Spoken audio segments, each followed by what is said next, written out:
So the knee joint is another example of a hinge joint in your body. And the knee joint has factors that influence its stability.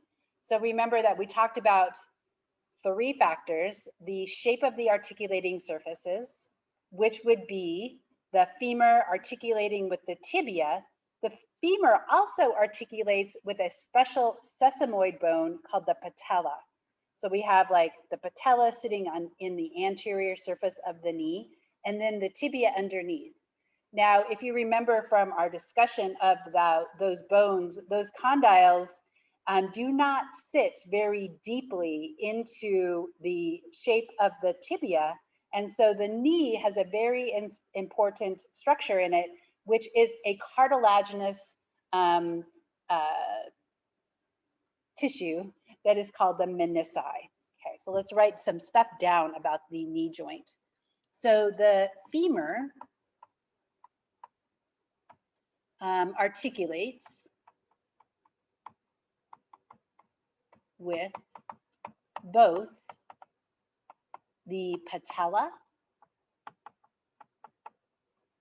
and the tibia. You'll remember that the fibula only articulates with the tibia, not with the femur. This is, when we look at the articulation with the patella, it is called the Femoro patellar joint.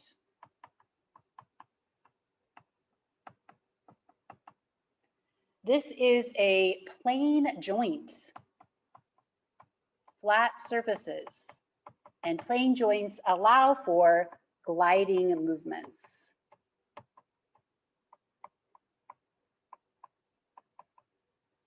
So some people, I've seen it, can actually move their patella around.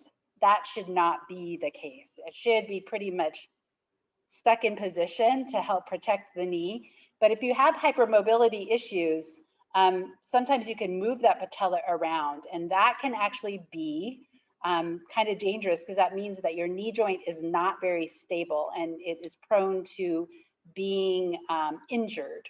Okay. We also have the tibiofemoral joints.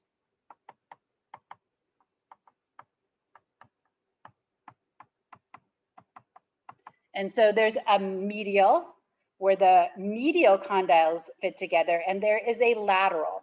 So this would be medial and lateral, the tibiofemoral joints. And then we have the menisci, and the menisci are both, there's 2 of them. There's the medial menisci and there's the lateral. So these articulate with the menisci. We have 2 meniscus. No, 1 would be a meniscus. Menisci is both of them, right? So meniscus would be singular. We'll just write singular there. Okay. So what do those menisci do? They actually increase the depth of the articulating surfaces, so it makes the joint more stable, having those menisci issues are in there, right? And you can have problems with your menisci. You can actually tear them.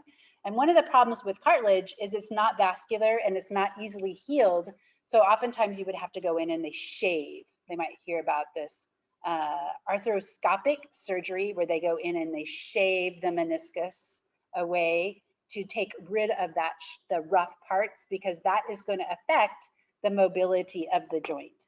So let's look at that knee joint from the side. So this is my patella. This is my patello or femoral patellar joints, right? That is a synovial joint. You can see this is the joint capsule. This would be the, this is actually a bursa. This is one of those bursas that can get big and make your knee look really weird. This is another bursa that sometimes can get big. This one's another one here. Okay, so we also have here, this is my menisci.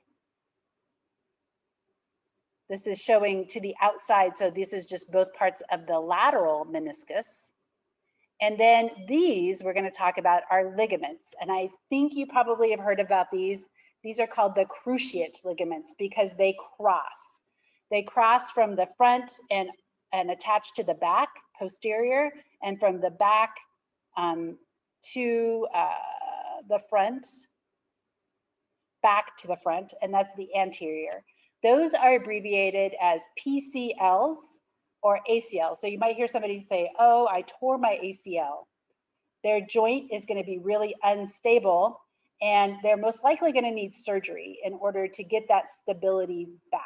So it's very hard for this, a really bad cruciate tear, for example, to be repaired properly. So let's look at it from above. So this is the anterior, this is dorsal. This is to the outside. This is the lateral meniscus, the medial meniscus. Notice how that lip increases the depth of articulation, increasing the stability. And then you have the articular cartilage on the tibia.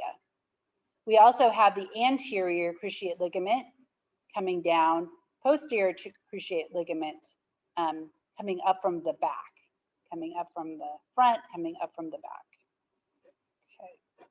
Okay.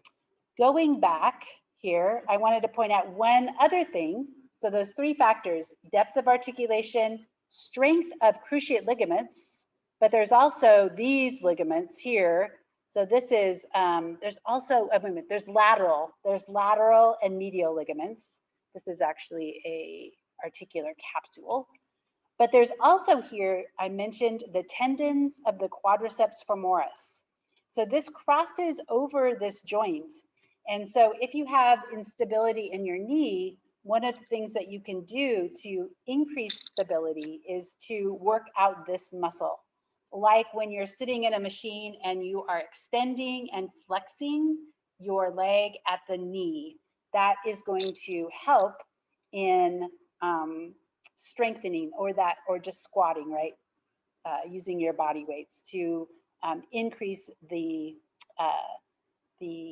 muscle tone in that muscle. So that will help to increase stability. So this is a really good example of a joint that needs to be stable, but oftentimes we have issues with it that cause instability, and we'll talk about that more.